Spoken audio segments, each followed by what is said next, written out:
Okay, so hello everyone, and thank you for joining us today once again. Today's event is a grammar event, so together with you, we are going to take our grammar skills onto the new level and boost them. I'm an ENGin representative, and I will be helping our speaker today with some technical issues.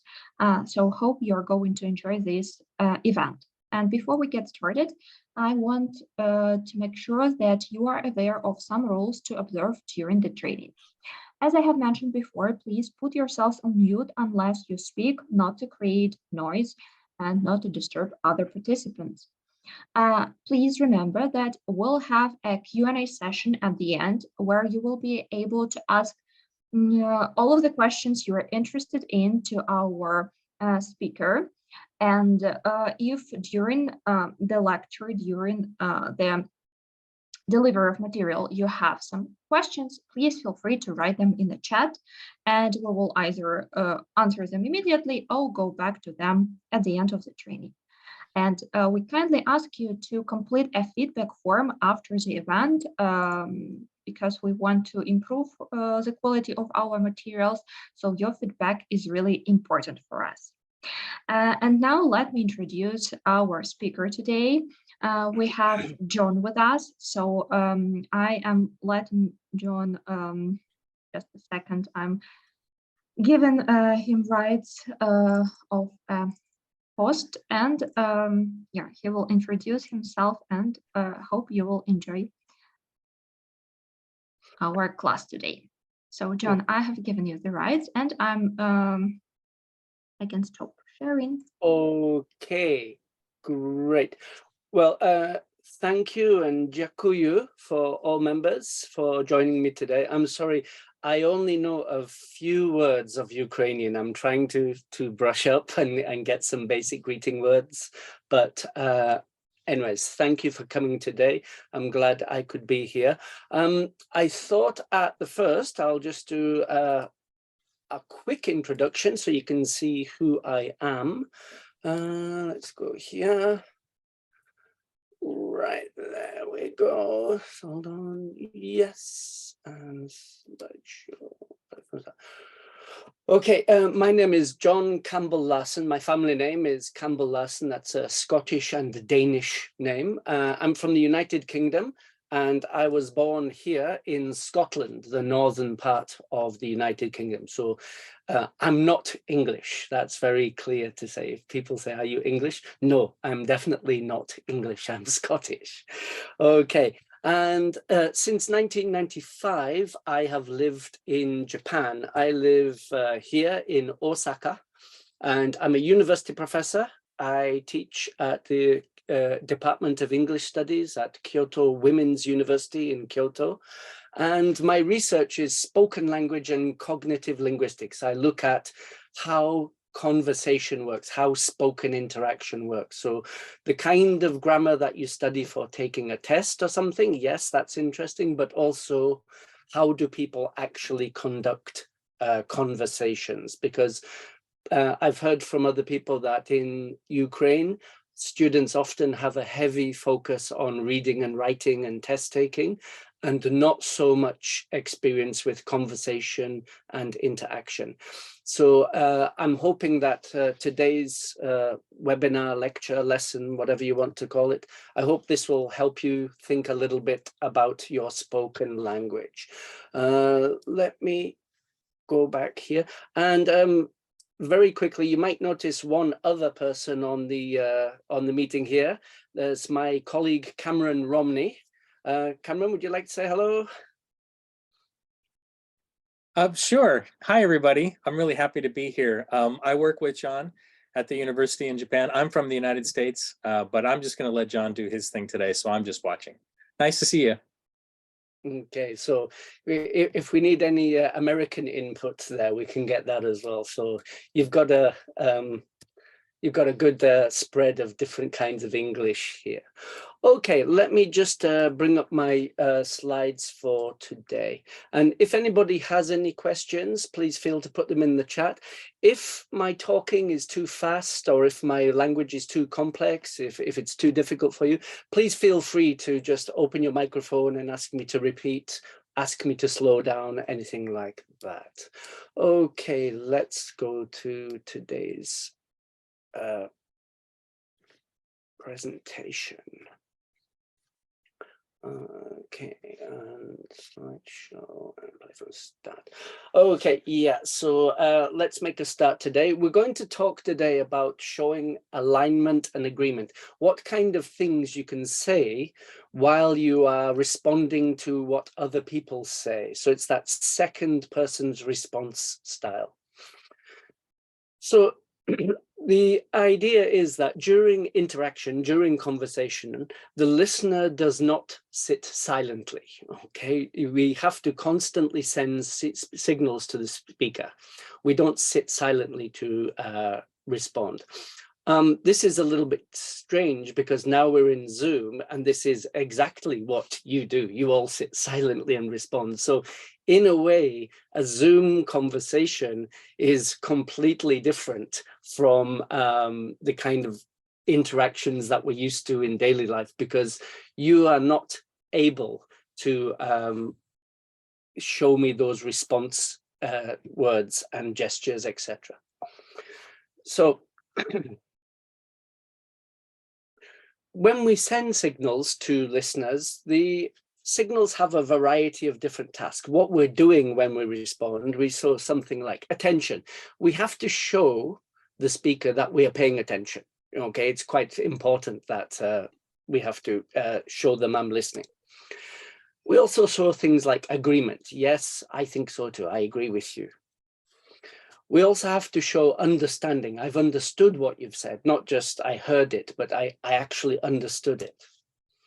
And by our responses, we also show permission to continue. We give the person continual feedback of, yes, you can keep talking. Yes, it's okay. You can keep talking. Yeah, okay. Now it's my turn. So the way that participants manage conversation is quite subtle, and each language has slightly different rules on that.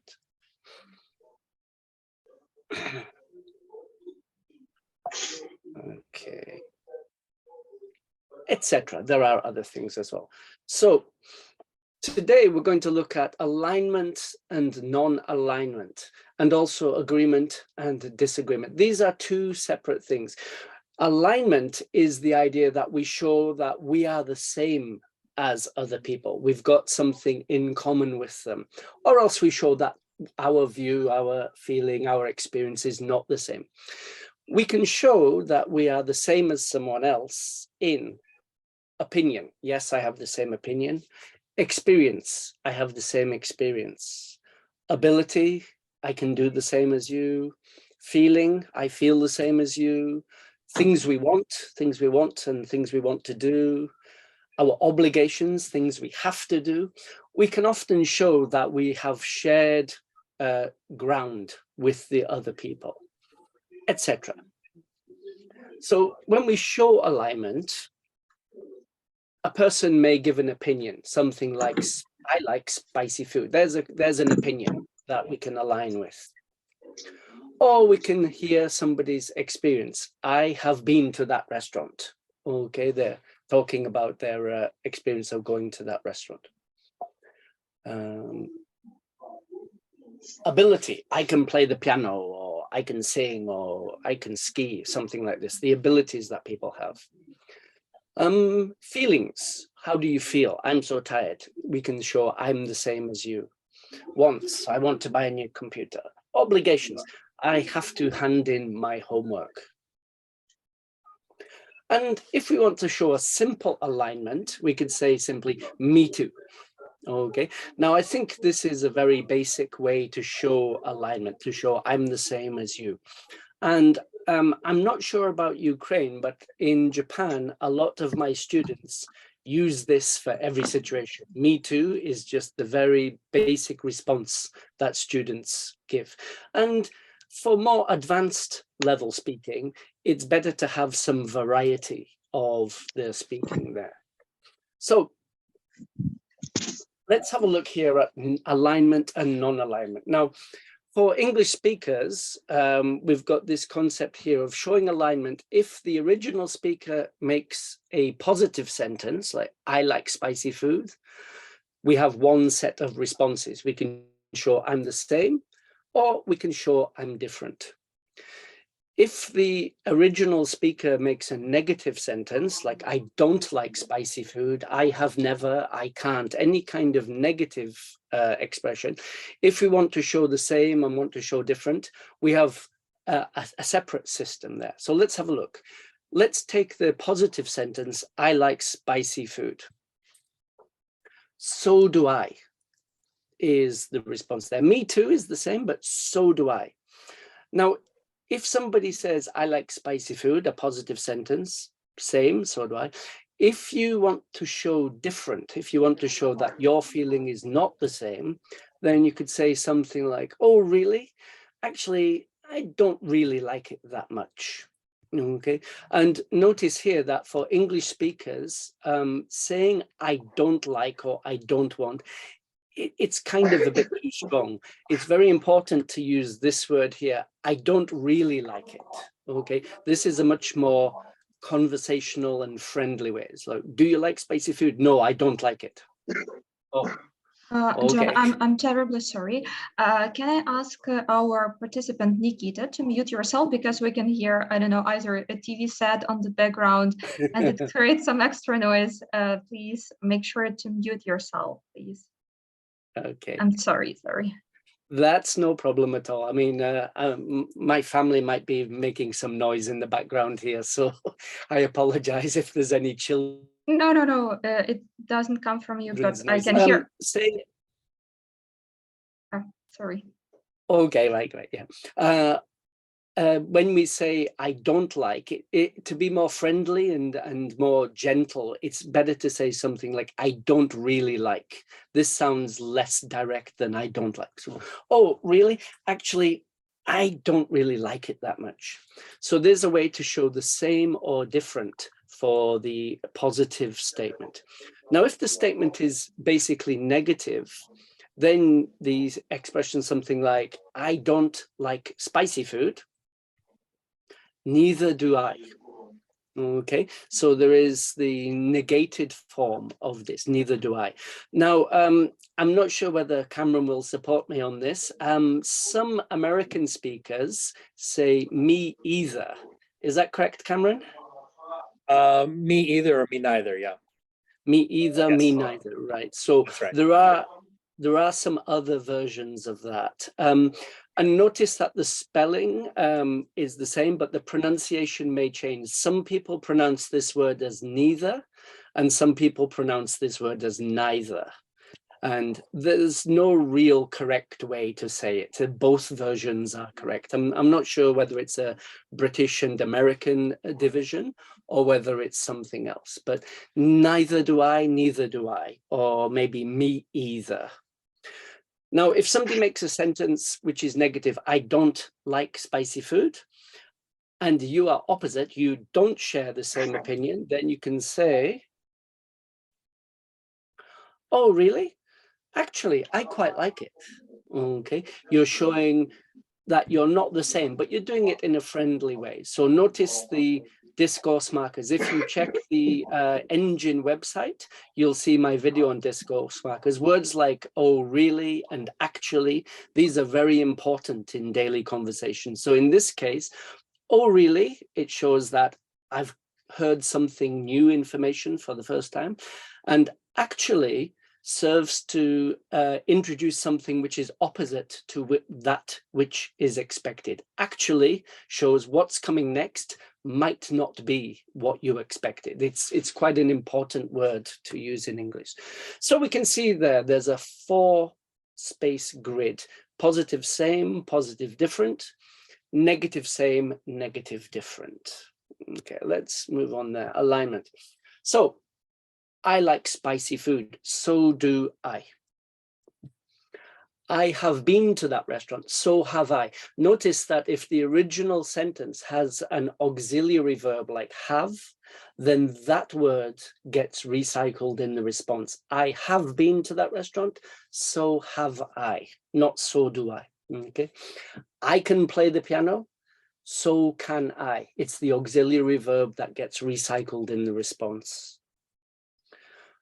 I'm so tired. Okay, here's the copular verb be with am. I am so tired, so am I.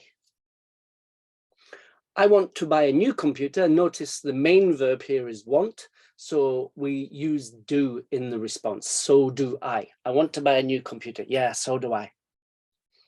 I have to hand in my homework. Now, have to is the obligation expression in English. And some people in Japan tend to use must, but English speakers use have to for obligation quite a lot. I have to hand in my homework. So do I. So you can see that there is a variety of different ways to show alignment with what the other person does. And then let's look at the negative statements. I don't like spicy food. This is a negative statement. So the alignment is neither do I. I have never been to that restaurant. Neither have I.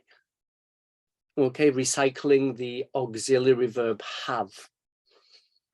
I can't play the piano. Neither can I. I'm not tired. Neither am I. I don't want to buy a new computer. Neither do I. I don't have to hand in my homework. Neither do I.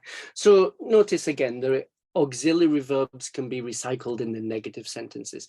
And the speaker here, the responding person, you have two choices. You can just make a short statement, neither can I, or you can expand and take a turn. Well, I can't play the piano. Neither can I. Actually, I mean, you know, I'm not very musical at all. I'm not good at singing. I'm not good at dancing. Try to expand. Just a standalone expression of neither can I or so do I.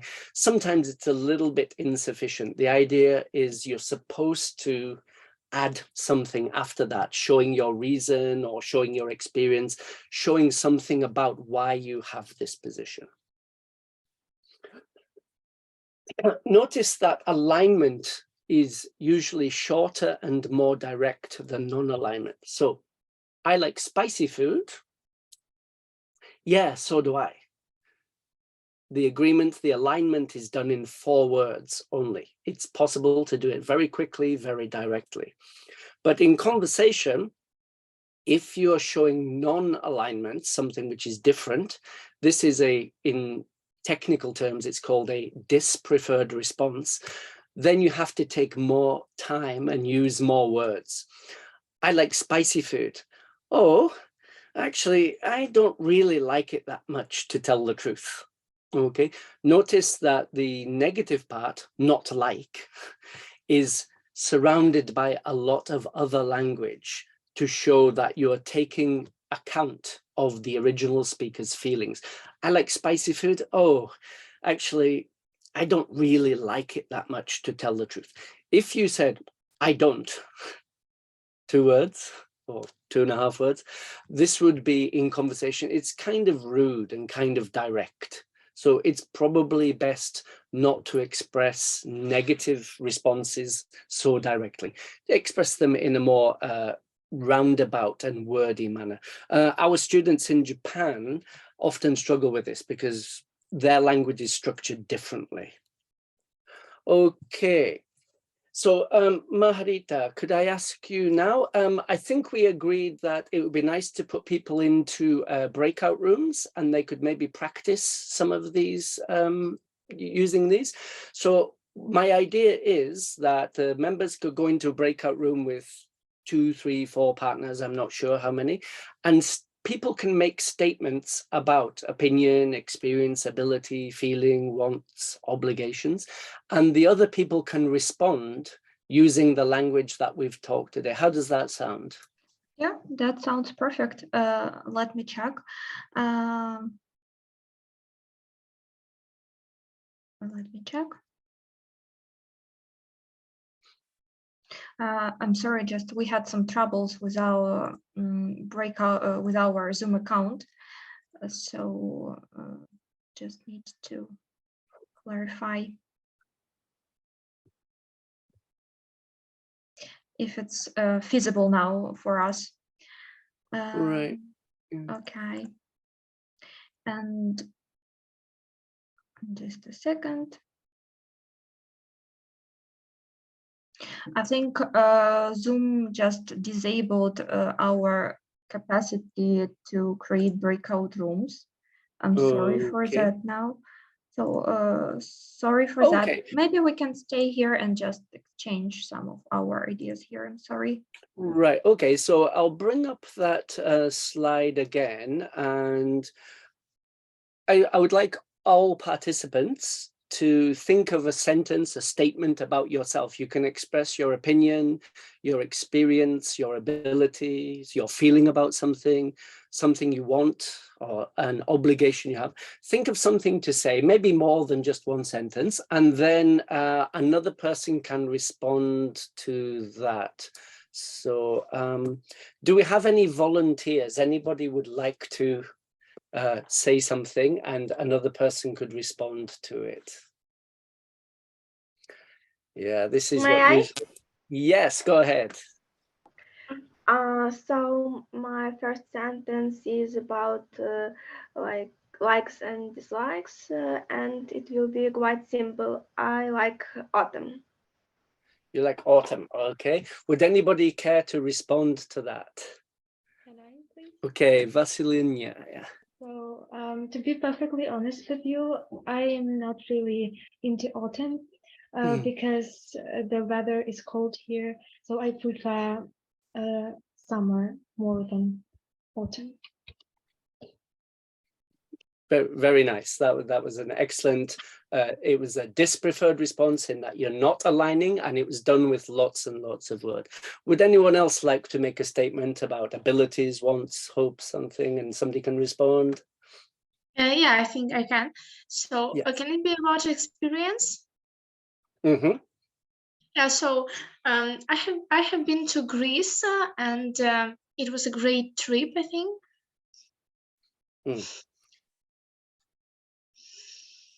Would anybody like to respond to that? So Sophia's experience of traveling abroad? Yeah, I Oh, like. really? Oh.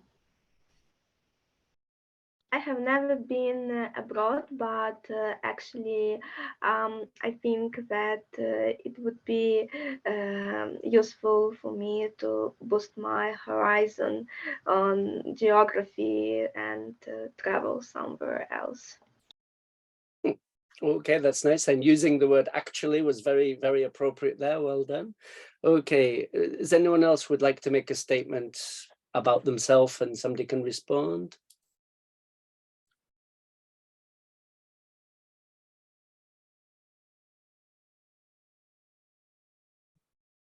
So we have some people raising their hands. There, Maxim, Daria. Right, Maxim, yes, please go ahead.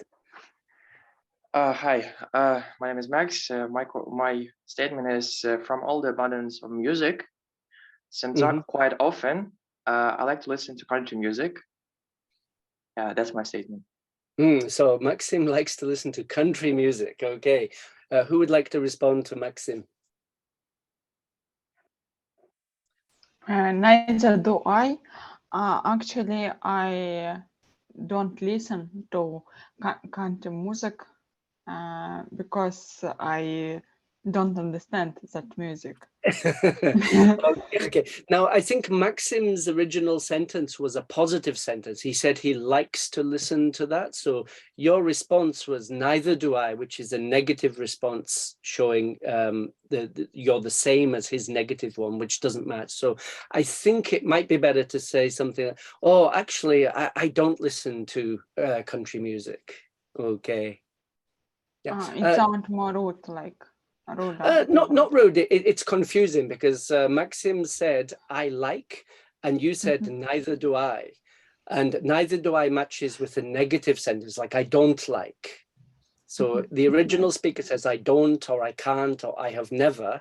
If you are the same, then you say, neither do I, or neither have I. But if you are, the original sentence is positive, then if you are different, you say, oh, actually, I don't listen to that.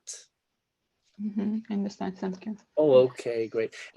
Daria, would you like to say something? Yes, I would.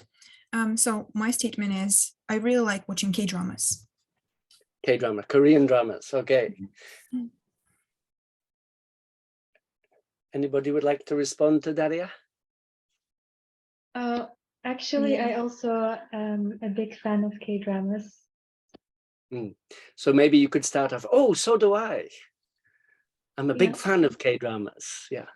So try to say that, oh, so do I. Oh, so do I. I'm a big fan of K-dramas. That's it, that's very nice, yeah. And we have another volunteer, Xelia Horayukre. Yeah. Yes, I'm sorry, I'm not very good with Ukrainian names at the moment. Yeah, so I love learning English grammar. Oh, Different grammar rules. I love comparing them to Ukrainian grammar rules. Uh-huh. Are there any grammar freaks like me there? Now's your chance. May I reply? Yes. Oh, really? Actually, I'm more into learning vocabulary. I find it more fun and entertaining. Well, nice response. Was that Tonya? Yes, well done. Okay. And let's ask Camilla. Would you like to make a statement, Camilla? Yeah, I would like to make a statement. I love to listen to weekend songs. Mm-hmm. May I answer? Mm-hmm. So do I. I adore Weekend. Right. Is Weekend the name of a group? Yeah, it is the name of the singer. He's All really right. popular. I'm sorry, I'm kind of middle-aged man. I don't really know much about pop music. I actually like Okay. to listen to Queen, so. Okay, Well, okay. yeah, Right. so, okay. Yeah, and we have some more hands up here. Veronica, you've been waiting for a while. Could you say something? Okay. Oh, Veronica's screen has frozen. Oh, there she is. Okay.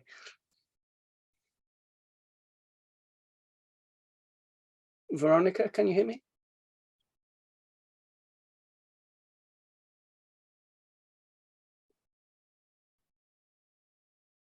I think there might be some technical problem there. Let's ask now. We'll go to Solomia. Solomia, can you turn on your camera? Yeah, sure. Sorry. Yeah. I wanted to say that I'm a big fan of darts. Darts. Yeah. Mm-hmm. Would anyone like to respond? May I? Yes. If we talk about darts, actually, I don't really like that so much. Okay, there we go. Okay, there's a disalignment. And maybe one or two more. Dasha. Yes, hi. I'm sorry I didn't say it in the beginning. All right. So I want to say my statement. I think it's a little bit simple, but in this way I can introduce myself. So I like to play guitar. Okay, right. Oh, may I? Yes. So actually, like I actually don't really like that, but I also play the instrument. So it is bandura. Maybe you know it is the Ukrainian instrument. Right. Yeah, but at all, I think music it's great. Yeah. Mm-hmm. Okay, nice response. And Sophia, you have your hand up. I'm obsessed with Beatles. You're obsessed with Beatles. Okay, very nice. Who would like to respond?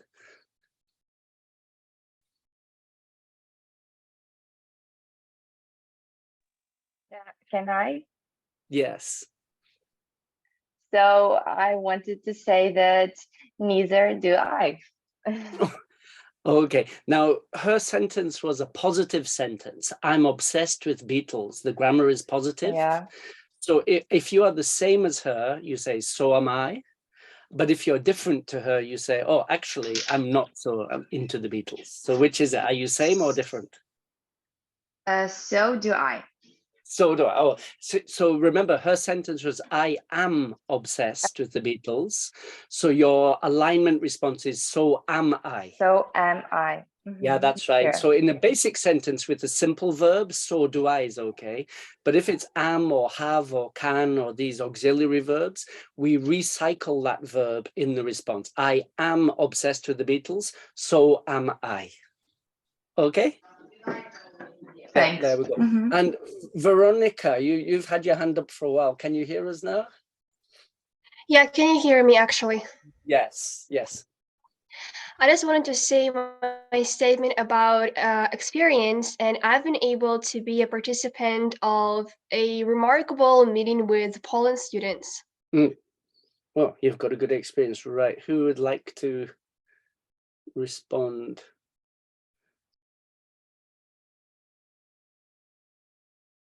May I? Yes. Unfortunately, I haven't had such kind of experience with Polish students, but I've had the experience of cooperating with American ones in common projects. Okay, that's good. And I think, Olga, your answer was pragmatically very nice there. So even though you were not the same, you added the but, and then you found something in a kind of similar way to talk about. I'm not sure how language lessons work in Ukraine, but I mean, I'm sure Cameron will back me up on this. A lot of our students would just leave it at a very simple step. I've had a good experience with Polish students. Oh, I haven't. Okay, it kind of just ends quickly like that. So your answer was extended and finding something in common. So really well done there. Okay, I think that's the first part over with. So I think to sum up, we have to remember. Let's go back to that screen with the yeah. I think this is the important one here. So if the original sentence is positive, I like or I can or I do, then it's so do I, so am I, so can I. If the original sentence is positive, but you have a different view, then, oh, really, actually, I don't like it that much. I have never been that. I can't do that. If the original sentence is negative, I don't, I can't, I have never, I'm not able to, I don't like, anything like that, the negative, if you're the same, neither do I. It's neither do I is a response to a negative statement, not a positive statement. And if you're the opposite, oh, really, actually, I quite like it. Let's stop that there. So that's kind of the first part there about these quick responses and how to show alignment with people. And does anybody have any questions? Anything you're not sure of there? But I can only see half of the people at one time, so maybe just I might miss you if you put your hand up. So if you have a question, you can ask now. Actually, I have a question. Yes, go ahead. Can you use the structures so do I or neither do I with other pronouns? Of course, it's not technically agreement and alignment that we're discussing now, but can you say, oh, I love pasta, and another person can respond, so does my mom, or exactly, yes, yeah, because you didn't really touch on it, but I think you can use it in that way as well. Yes, that's exactly right. So my brother's always late for class. Yeah, so is mine. You know, that you can talk about other people being the same as the original one. So you're quite correct. I focused on speaking about yourself because I hoped we could get into breakout rooms and talk about it. But it is possible to expand to other people. You can speak for other people. Yes, good question. Thank you very much. Yeah. Can I make a comment on that, John? Yes. I think that you're absolutely right in saying that you can make this agreement about somebody else, as long as it's an agreement. If you're going to disagree, then it's a little bit strange. You know, I like pasta. Well, neither does my mother. That's a little bit unusual. But as long as it's an agreement, then I think it works just fine to bring in, you know, I like spicy food. Well, so does John. You know. I would also say that there is an implication there, however, an unsaid implication that you don't agree. I like pasta, so does my mother, but I don't. Right, yeah. Makes sense? That's why I'm telling you that my mother likes it, because I don't actually like it. So it's absolutely grammatically correct, but there's a little bit subtle different meaning in there when you sort of make an agreement with a third person, especially one who isn't present. But yes, absolutely, you can say that. No problem. Thank you. Excellent point, Cameron. Thank you for that. Okay, right. So I will make these slides. I'll make this PowerPoint available through ENGin. If anyone would like to download this PowerPoint later on and check, or for your records, for your review, it will be available. I'll figure out some way to get that to you. Let's move on to the second part of this presentation. And this is more to do with showing that you agree. It's about agreements. Let's move on there.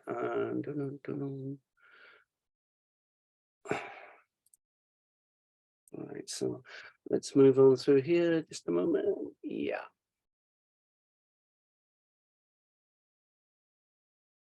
Yeah, there we go. Okay, so we're going to move on now to assessments and agreements. Assessment is more giving your opinion about something.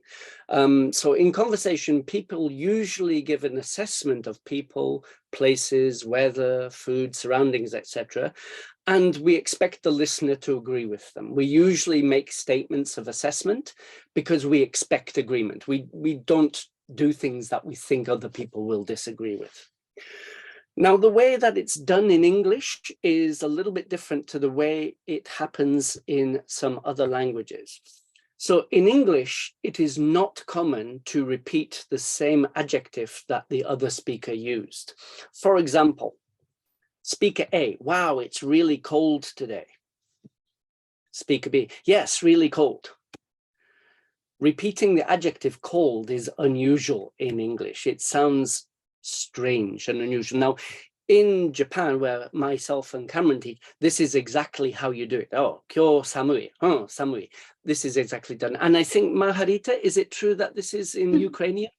Yeah, Ukrainians tend to repeat the same adjective, like сьогодні дуже холодно, так, дуже холодно, like that. They may add the word very in the second statement just to show that it's really very cold, but they don't change usually. Yeah, they don't change the adjective. Right. So in that case, Ukrainian sounds similar to Japanese. The agreement is done through repetition.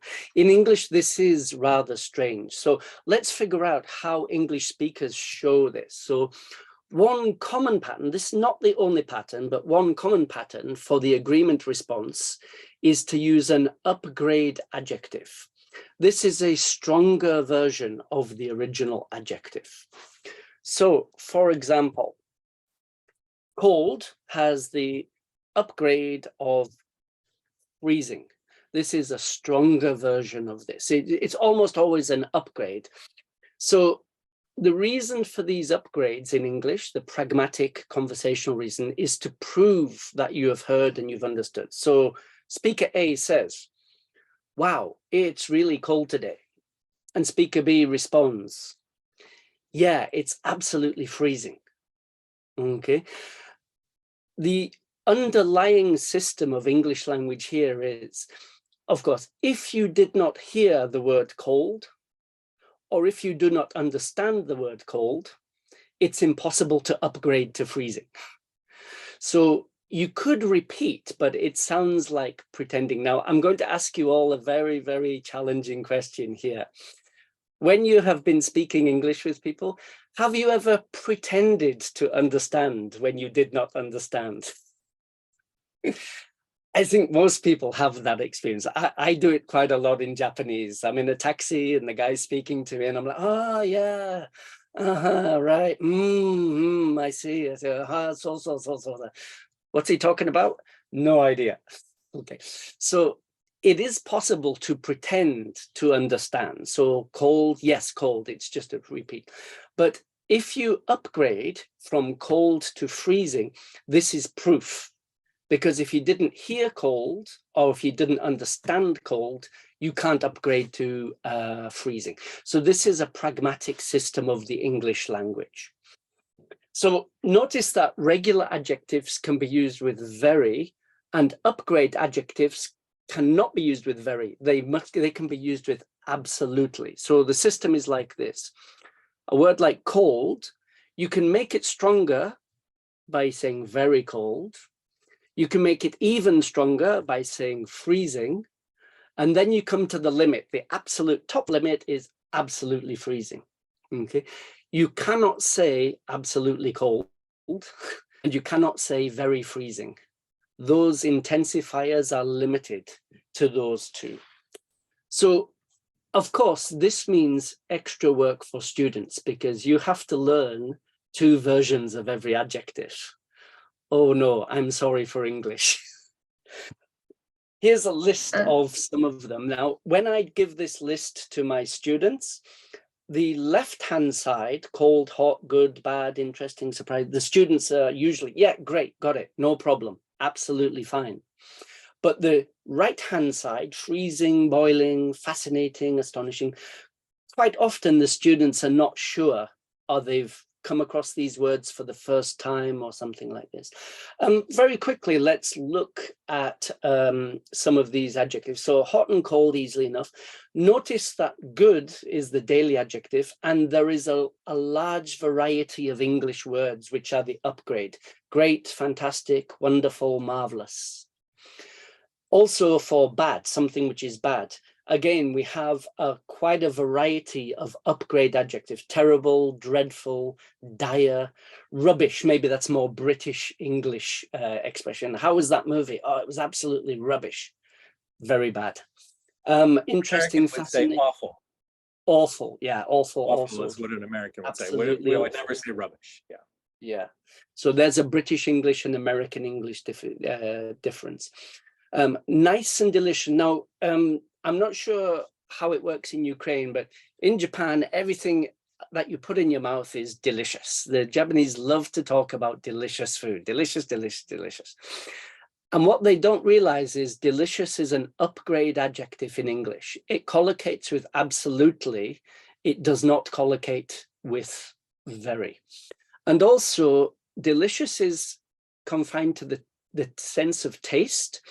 The daily adjective, there's no daily adjective which is restricted to the sense of taste. A daily adjective would be nice. How's that? Oh, yeah, that's nice. There's no word which is restricted to the mouth or the taste sense, which is in that downgrade situation. Delicious is an upgrade.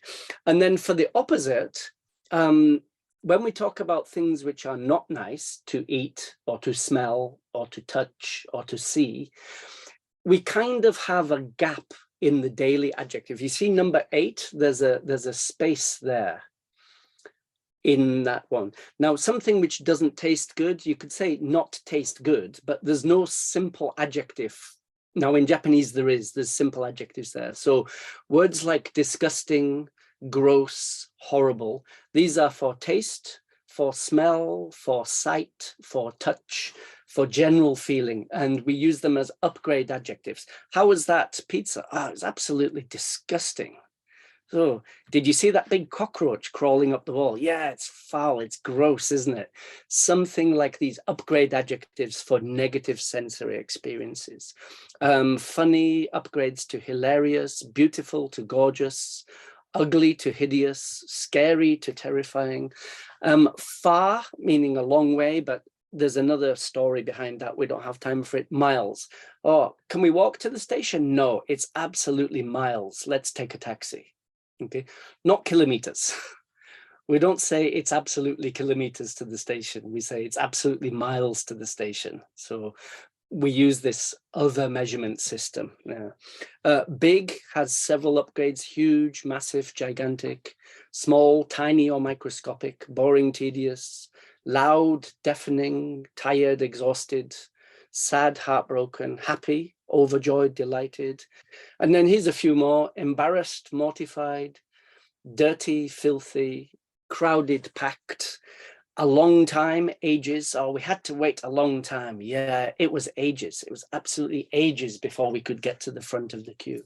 Bright, blinding, wet, soaked, drenched, hungry, starving, angry, furious, quiet, silent, difficult, impossible. So if you give me just a moment here, I've got this document, yeah. Chat and right. I'm sorry, can I ask you a question? Yes, you can. Go So ahead. when you were talking about cold weather, but if I do not think that the weather is very cold, can I use not less stronger word that cold and say like, I don't think so. I think the weather is chilly. Yes, of course. So what I'm focusing on here is the case of agreement. If you think the same, if you agree with the person, then you can use the object. Of course, if you disagree with the person, it's, wow, it's really cold today. Oh, do you think so? No, it's just a little bit chilly. So agreement takes upgrade. Disagreement, again, it's a different and longer pattern. Oh, do you think so? I mean, you know, actually, I don't think so. It's not so bad. A little bit chilly, yeah, like long talk like that.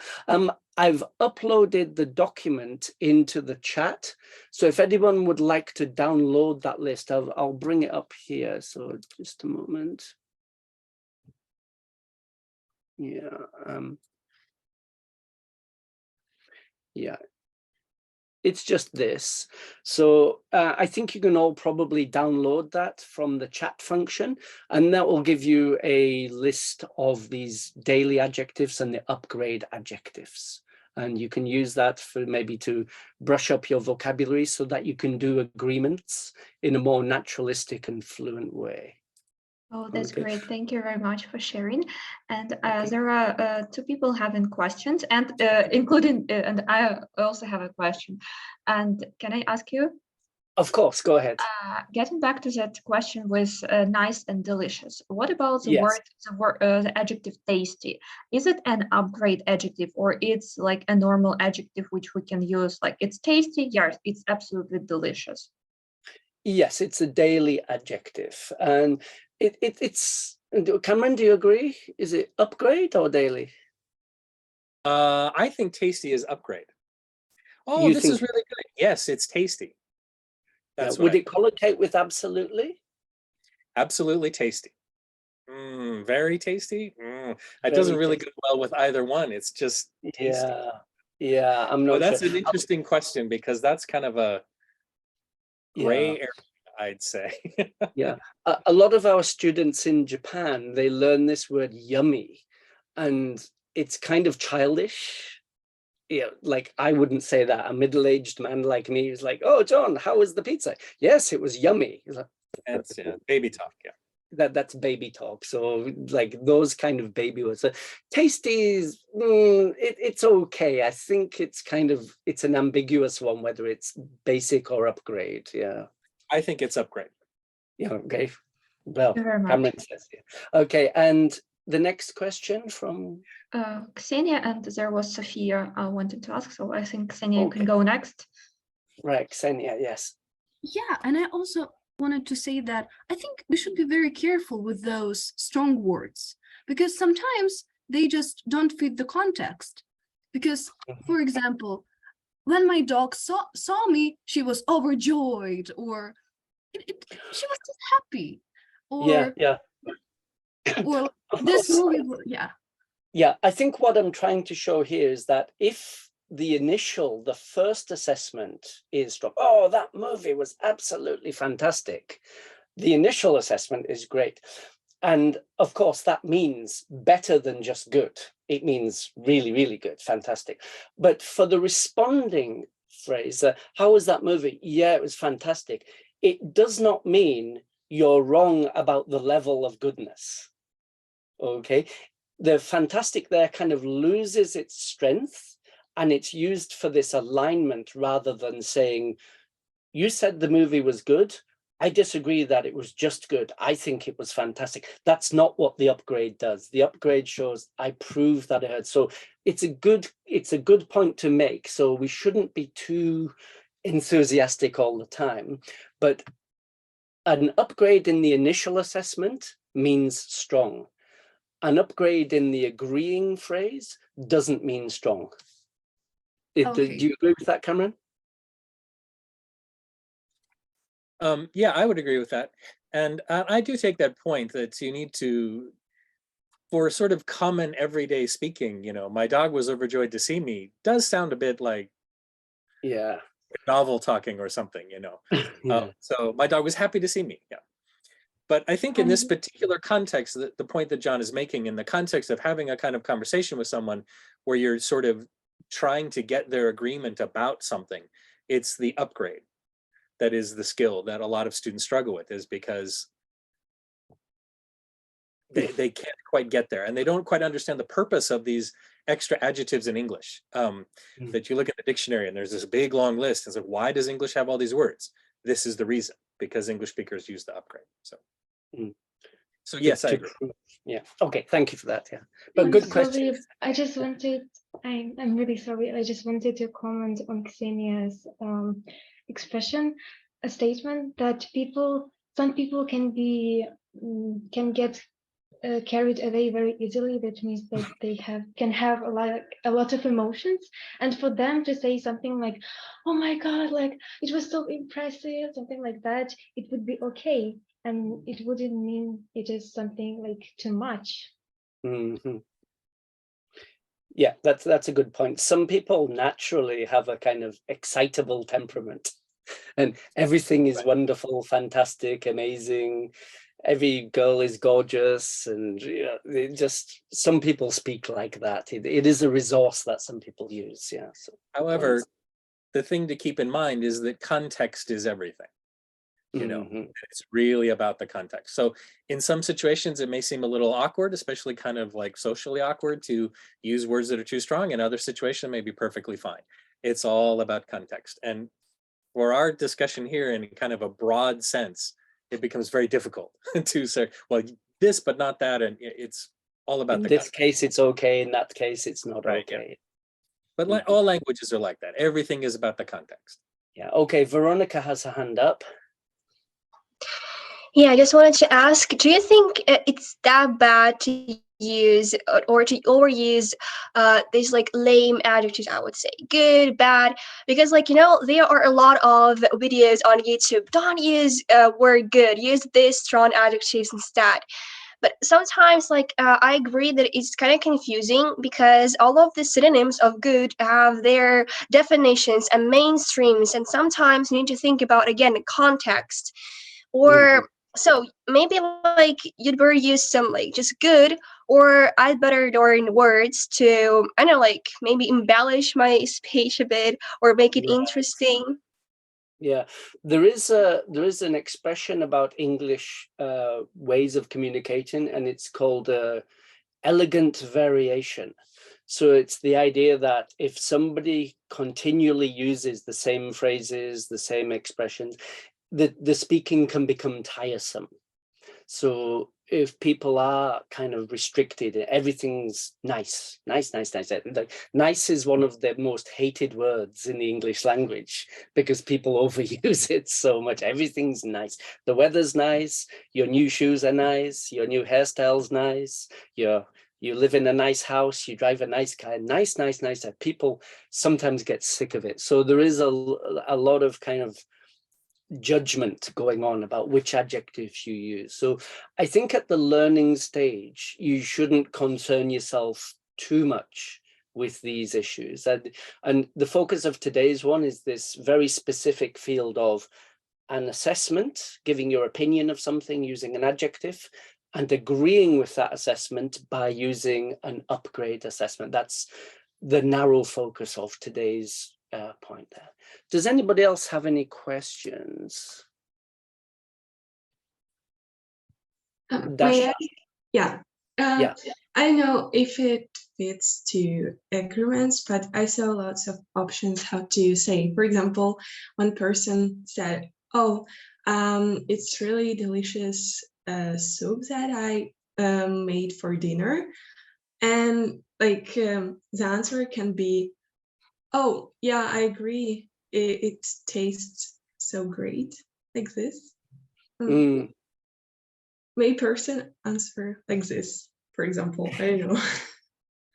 Yeah, I think that's okay. I think for maybe Cameron will agree for English speakers, talking about food that you made as being delicious is a bit not humble. So, you know, I might think it's delicious, but the other person might not. So I wouldn't recommend something I made to someone else. Here, try this. I made it. It's delicious. I was like, yeah, you're not the person to make that judgment, John. Is like when I put it in my mouth, that's when I make the judgment about whether it's good or not. So yeah, Well, yeah, Cameron. My take on that, John, is this is a cultural difference between you and I, and that Americans are much more likely to be bold and full of confidence and say, I made this amazing pizza, you have to try it. And I think that someone from Scotland and from someone from the UK is much more likely to be humble about it. I think there's a culture difference there. Right, because yeah. That's no problem. I made this soup, it's fantastic. Yeah. Yeah, and if I'll tell a quick, if I tell a quick anecdote, myself and Cameron were in a conference in Los Angeles, and we were walking down the street that had a lot of Mexican restaurants. And Cameron was looking for something in specific. It was a Mexican food called tamales. And one of the guys outside the shop was like, yeah, come on, guys. And Cameron said, do you have tamales? And the guy said, we certainly do, the best in town. And I was like, wow. Yes, that's a really strong claim from my point of view, but from American point of view, that's just a normal thing. Yeah, right. And if he didn't say that, I wouldn't trust him. So right, yeah. But this is a culture difference, I think, between British speakers and American speakers. So okay, right. This is a long conversation that's sort of off of John's point today. But excellent question. Yeah. Okay. Is there anything else anyone would like to ask? Oh, can I? Yes, go ahead, Camila.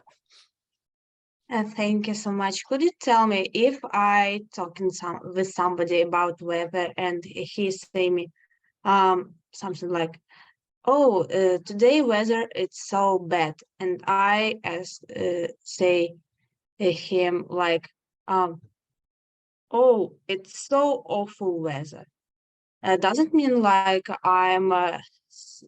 doesn't it mean like I'm feel so upset and the weather it's much more worse for me that person?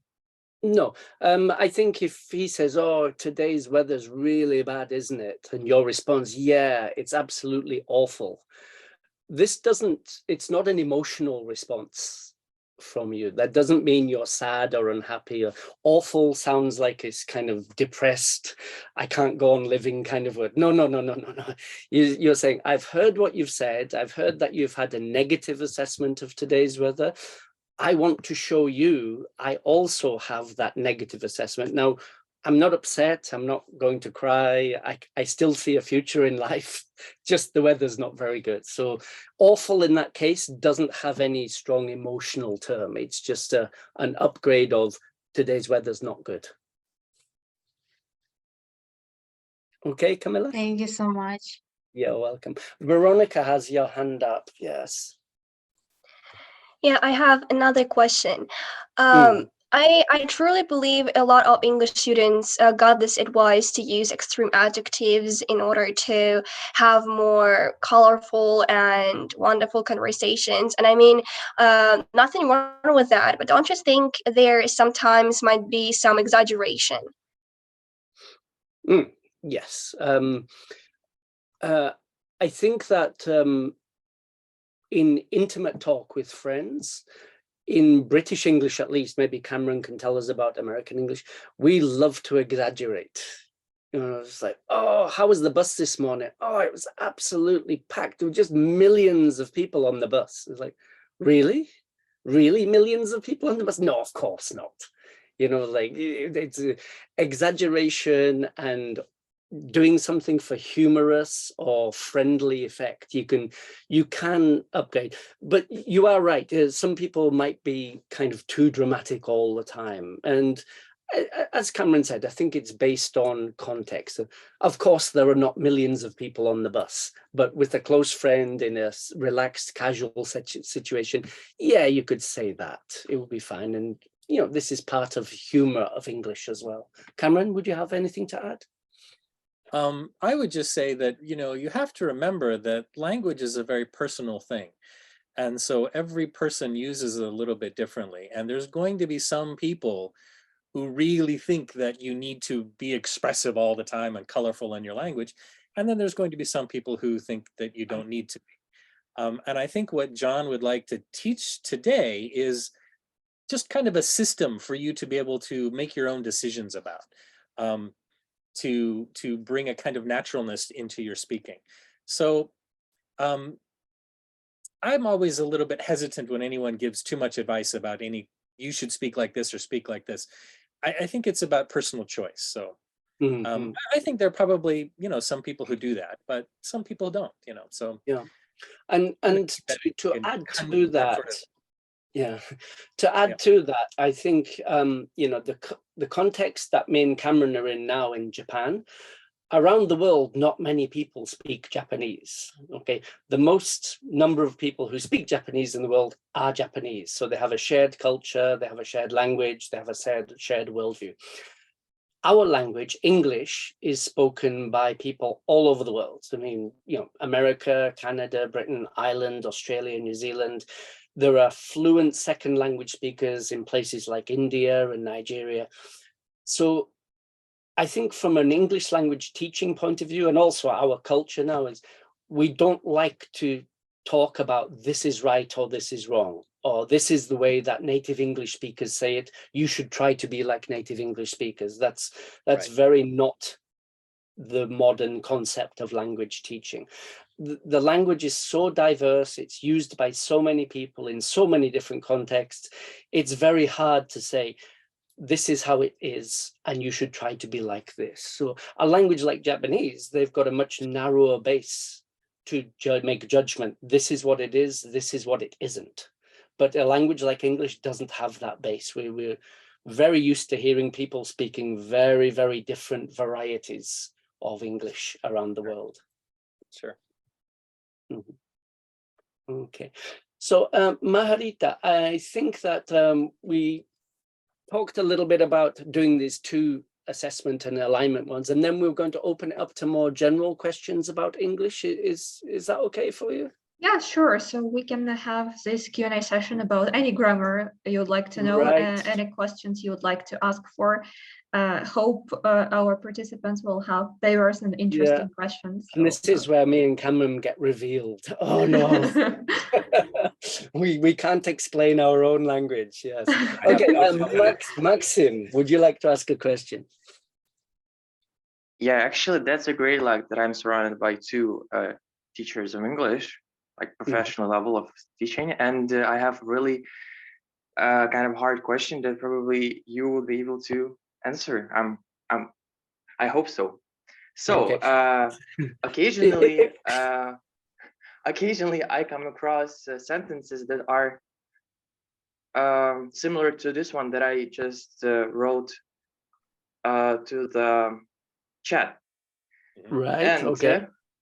Yes, and I'm really interested in the second part, which is a participle kind of clause, yeah. But it's like, for me, it's really hard to distinguish between like a couple of types of these clauses. Like for me, I can assess it as being first of all a situational relative clause, which for example, which marks the 1 year of the invasion. Which marks one year, or it can be kind of the result, so that it marks 1 year of invasion and stuff. And also it also can be kind of a simultaneous action, yeah, like so we'll the US will announce and it will mark. So and I'm quite often on this crossroads, which like there are like two options to open up the like full sentence, and I would be really grateful to get the proper answer that could explain this more like in a detailed way. Okay, so let me think there. The first of all, I mean, maybe Cameron will agree with me on this. This is very formal. The sentence structure. This is written, not spoken English, and not just normal written English. This is very formal. My sense of that second clause, marking the 1 year sentence, I think it's probably a relative clause like which marks. That's my main feeling about that. The aid package of Ukraine, which marks the 1 year anniversary of like that. I think that's my sense there. It's mostly a relative clause based on which. The other interpretations that you had of that, they're not wrong, but those are not the ones that immediately spring to mind. Okay. This is quite an advanced grammar point. The clausal structure. Cameron? My assessment is about the same as yours there, John. The trouble with a sentence like this is journalism, which is a very specific genre of English. And it's usually written in this very kind of convoluted way because they're trying to put as much meaning as they can into as small a space as possible. So you oftentimes, even for myself, read journalistic sentences that are sentences written by journalists and go, huh? It's oftentimes a little bit strange and hard to figure out because they're trying to make every word have 3 meanings, sort of thing. But I would agree with John. I think it's more of a relative clause here, which marks. So I usually recommend to my students to kind of be careful about, especially newspaper articles, because they can be very, very strange, English, because it's a very specific genre about. There's 2 genres that my students bring to class, which I say be careful on. One is journalism articles, the other is song lyrics. A lot of song lyrics really don't make any sense and don't follow the rules of grammar. So I'm sorry, Maxim, we can't give you a thorough grammar Actually, explanation. your answer was quite great. And I also want to have one more example, like just to make it clear. The bomb exploded, destroying the building. And destroying the building is like second clause, like participle clause. Is it more kind of result? Yeah, like destroying the building. Yes. Or how can I open up the sentence? Yeah, I'd say the bomb exploded and destroyed the building. Would be my sense there. And again, for journalism, cut the words out because it's space. It's it's all about so things like and, buts, they get cut a lot in journalism because they don't have the room. So okay. Sophia, you've had your hand up. Would you like to ask a question? I wanted to ask you about English tenses. Do you usually use present simple, present continuous, past simple, and such as that, or you just use the future, the present, and the past tenses? Because in Ukraine we learn these tenses, and there was one time that I asked about that my ENGin buddy, and she said, "Oh, I haven't heard about that. I I don't know what is this. Can you repeat?" And I was really surprised that we learn it in Ukraine, and American just even don't know what it is. So do you use that in your language, in your spoken language, or just no? That's an Cameron, awesome would you question. like to? Cameron, That's go a ahead. fantastic question, and you're not going to like the answer. The answer is that English teachers have to have something to teach, so they teach a lot of things that you don't really need. And that's really the truth. They need to have these thick grammar books, and they have to be able to show that they're an expert. A lot of the stuff you come across in textbooks is very, very unusual to use, especially in spoken language, especially. the one that I always like to talk about with my students, and John disagrees with me a little bit on this one, is the tag question. Because tag questions are just, it's a grammar point, you have to teach it, but it's an extremely rare thing to use in English. So that sounds like a terrible answer, but that really is my answer. Is English teachers teach a lot of things because they have to have something to teach, and it's not really very useful. So I would say something like the basic tenses, the simple present, the simple past, the present continuous, future with going to, and maybe one of the perfect tenses. That's most of it. These like future perfect, that I will have been living here for, you don't need to, Subjunctive mood and all that kind of stuff. It's just, there's an English idiom, which is you've got bigger fish to fry, which means you've got more important work to do elsewhere than worrying about these marginal tenses, I did some research on English relative clauses, and it found that in spoken English, speakers really avoid relative clauses. So the man to whom the man who was the sister of the person that did no. Listen, my friend, his sister, well, I sent him a letter. It's like, I sent a letter to the man who is the, no.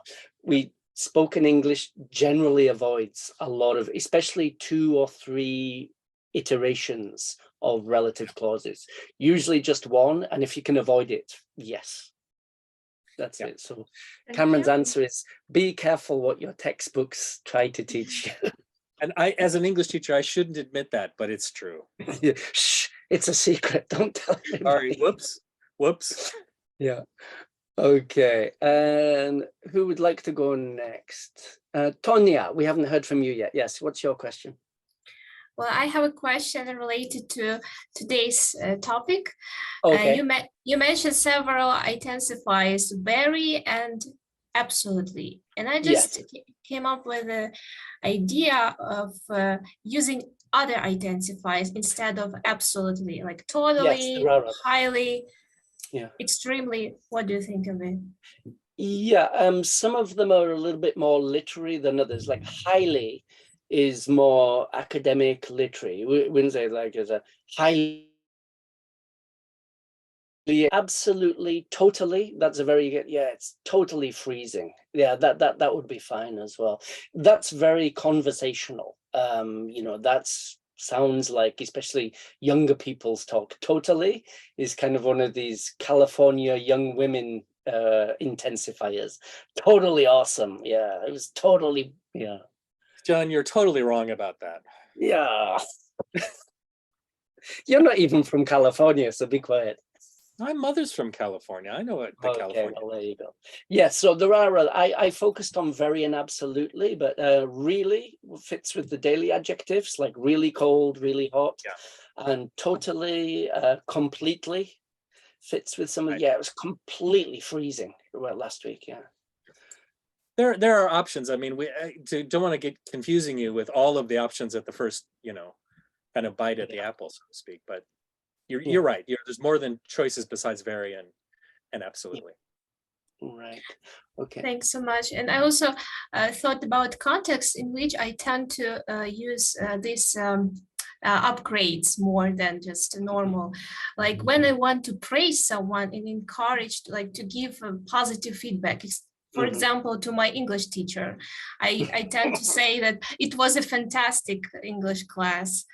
Will it sound natural in this context? Of course, that's fine. Yes. Okay. Absolutely. Praising, upgrading through praising. Yeah, that's very nice. Yeah.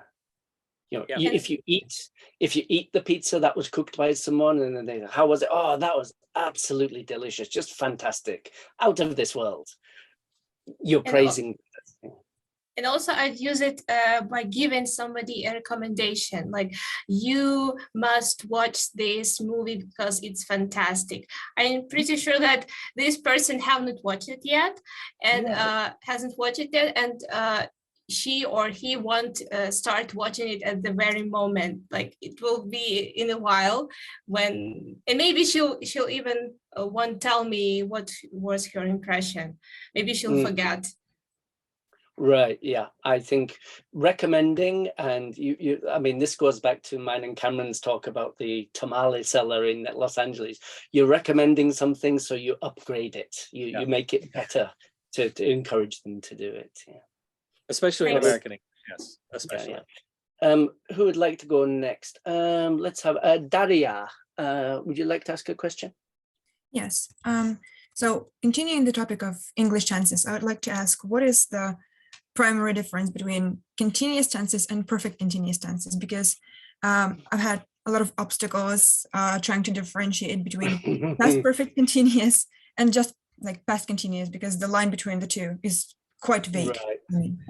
Yeah, and again, I'm going to tell you a teacher's secret here. When I first started teaching English and the students ask me this question, so it's very nuanced, very subtle. I think one of the basic things you have to remember about continuous tenses, there is a suggestion in many cases that it is temporary. It is going to finish soon. So in English, in the simple tense, we say something like, I live in Osaka. And it's the idea of like, yeah, this is where I'll be for the time being. There's no change coming in the future. If I said I'm living in Osaka, it suggests that I'm going to move soon. So John, where do you live? Well, I'm living in Osaka at the moment, but we're moving to Kyoto next month. The ing, the continuous tense, often suggests some kind of transition or change will be coming up. Yeah. And if you say something like, I had been living in Osaka, that of course means you're not anymore, right? Right. Yeah. I've been living in Osaka, but now I live in Tokyo or something. Yeah. And it comes back to the pragmatics. So I teach my students something like, the question of have you ever eaten at that restaurant? Now, again, the grammar books love to teach this because have you ever eaten, have you ever seen, and it's a nice way to test that participle form.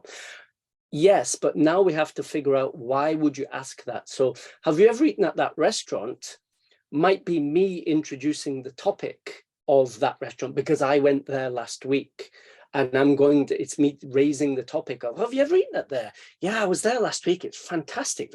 That's the reason to ask the question. Or there might be another reason. Have you ever been to the UK? Yeah, I was there last year for like study abroad. Yeah, because I wanted to ask you, like, what's the prices like there?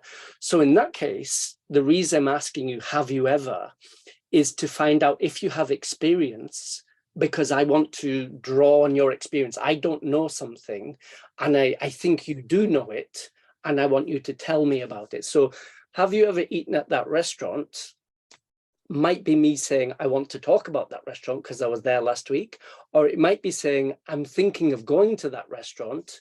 Please tell me if you've been and what's it like so I can decide. So the reason why we might use one of these tenses is not based on kind of some abstract system of this meaning or that meaning. It's in the pragmatics. Why am I asking this? Am I finding out your experience? Am I suggesting a topic to talk about? Something like that. So I think focusing on traditional grammar sometimes leaves you kind of unsatisfied, and the pragmatics why we do that.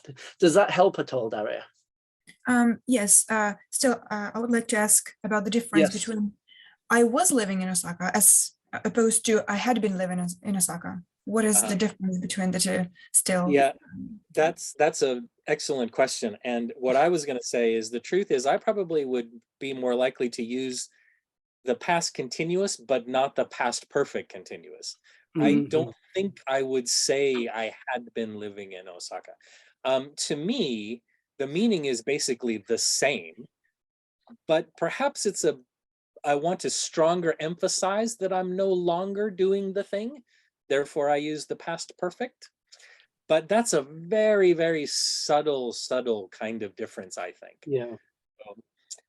Yeah, I would very rarely use the past perfect continuous. That's one of those, it's on the checklist of grammar that exists in English, but I don't think I ever speak like one that. One of the venues for the past perfect continuous would be reported speech. So yeah, I was speaking to this guy, John, and he said that he'd been living in Osaka for 10 years. Yes, because that's an excellent point, John. Yeah. The reported speech bumps the tense backwards in that case. So John's original utterance is, yeah, I have been living in Japan in Osaka for 10 years. And when you report it to someone else, yeah, I was speaking to John, and he was saying he had been living in Japan. So going through the transformation of reported speech might be one of the more common ways of using had been living, rather than just using it naked, if that makes sense. And this is why John is a professor and I am only an associate professor, because he's smart. Thank you very much. That was helpful. Yeah. Okay. Anything else? Let's have a look here. Solomia, yes, you've got your hand up. Yeah, hi, one more time. I wanted to, I have a question related to prepositions, because I always have a problem while using them. I'm always get confused what I want to say. Yeah, I'm going to theater, at theater, or in theater. So yeah, I wanted to ask if is there a rule which we need to understand, maybe how to use those things, those prepositions? Right. Yes. One of the basic rules, I'm sorry, I don't have the document to hand here. What we have to think of is three basic prepositions: in, on, at. So in is containment. So if you think like a cup or something like this, on is support. You think like on a tabletop or on a piece of paper, and at is a point. Cognitively, what we're talking about is 3 dimensions, like a cup is 3 dimensions. A piece of paper is 2 dimensions, it's flat, and a point is 1 dimension. So the concept is big, middle, small, 3 dimensions, 2 dimensions, 1 dimension. So for times and places, big times, century or year or season, is in. And then for big places, continent or country or city is in. So in Asia, in Japan, in Osaka, because those are the big phrases. Then we move down to on, because it's 2-dimensional. So on is the day and the date. So on Tuesday or on the 25th of August. So it's smaller than year, month. So in August, on August the 25th. And then we come down to at, which is the final point, which is the smallest point, is at the station, because it's a smaller point than in the city, at the station or at lunchtime. So go big, middle, small, in, on, at. And it works for time and space. I'm really sorry. I think I've got the document somewhere here, but I wish I've got it in visual format, but I can help you later on. Does that help you at all? Yeah, thank you so much. I find it very helpful and useful. Mm-hmm. And remember that these prepositions often have multiple meanings. So you can say, I'll meet you at the station, means at the station, not at McDonald's. I'll meet you in the station means inside the station, not outside the station. So you can think of it in 2 different ways. Where do you want to meet? I'll meet you at the station, not McDonald's. Where should we meet? I'll meet you in the station. It's raining. I don't want to stand outside. So they often have several different functions. Okay.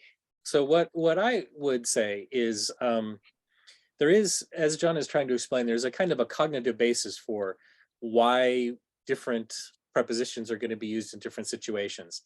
But to a little more practical way to help you with prepositions is exposure.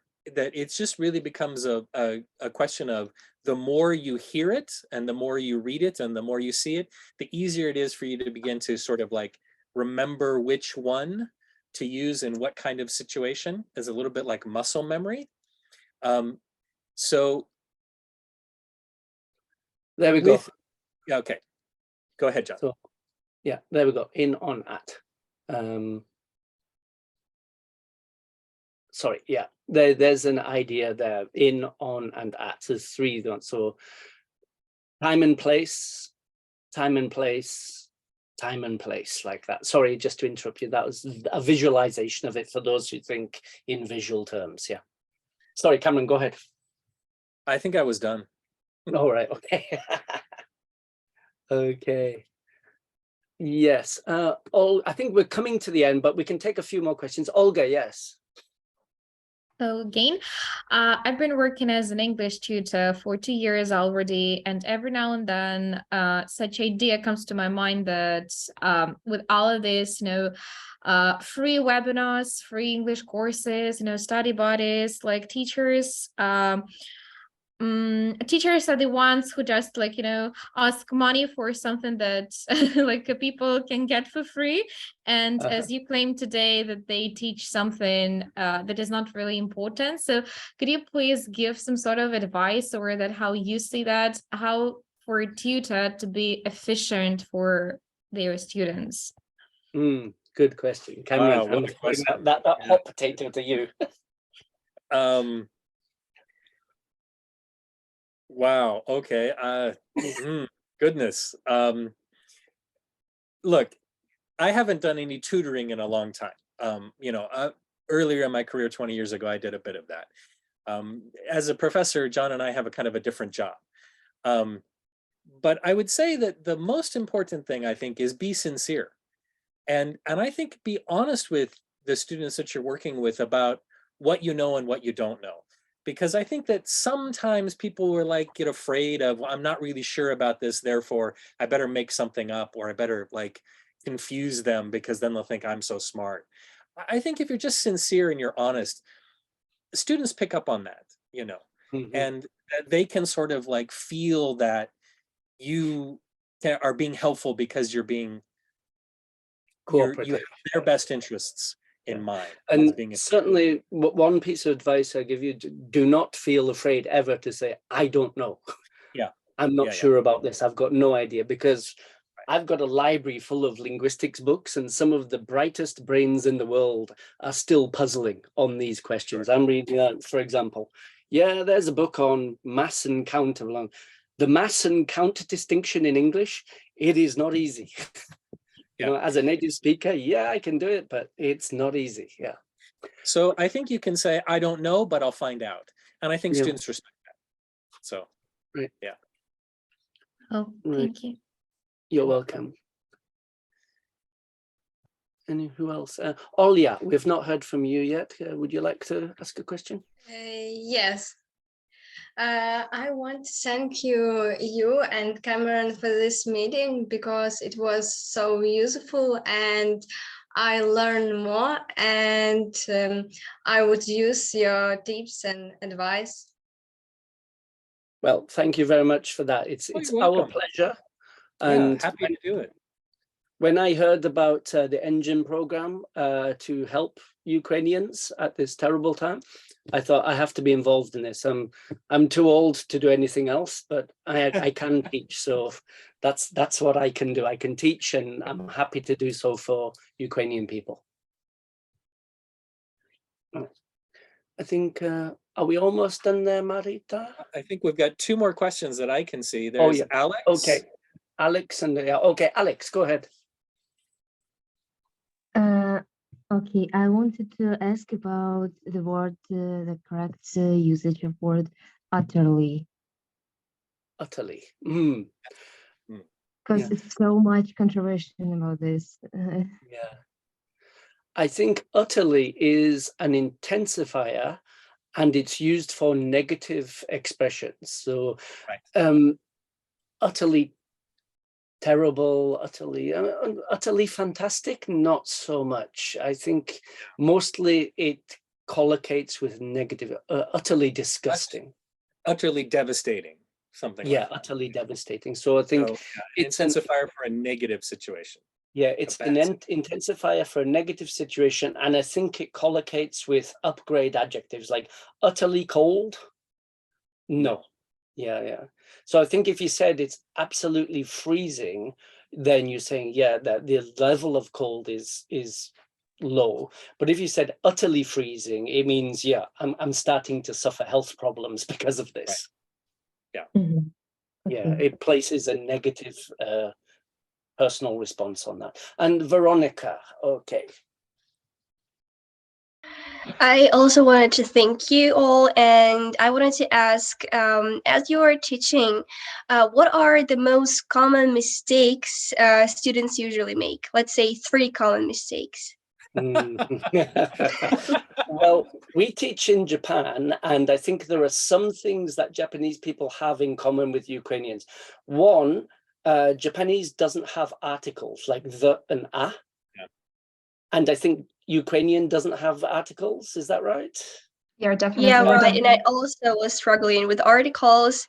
Just you need to think about the article when you use like nouns, and it's crazy.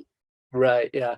So articles is a common mistake, and it's just one of those native speaker powers. You know, I could give you a list and you'd probably like get old and gray before you reach the end of the list of how to use articles.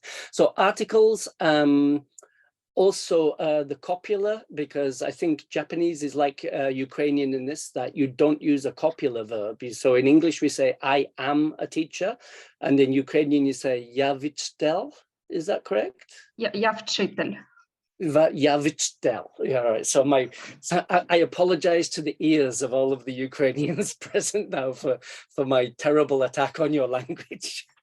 Yeah, so there's no be verb used in the present tense.